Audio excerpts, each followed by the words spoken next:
ليش لجأتي لعملية تكميم لإنقاص وزنك؟ لاني فشلت ان انا اعرف اعمل دايت، وبقيت كل ما اخس ارجعهم بسرعه، فقلت لا خلاص شكرا باي باي دايت.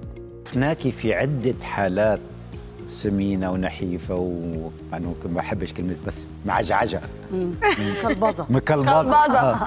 دلوقتي مش مكلبظة. عملتي إيه؟ عملت عمليه تكميم. ما بتاكليش؟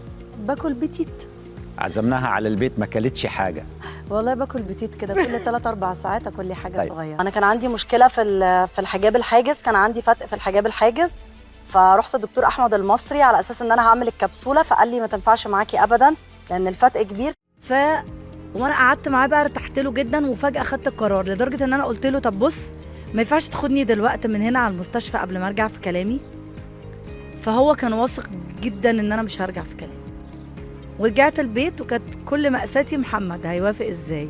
هو كان خايف، قال لي بصي انا في الاخر اللي انت عاوزاه اعمليه، بس انا خايف عليكي ومش عايزك تتعبي. فقلت له انا قلت للدكتور كل المخاوف اللي انا خايفه منها، وهو وعدني ان ده مش هيحصل، والحمد لله عملتها.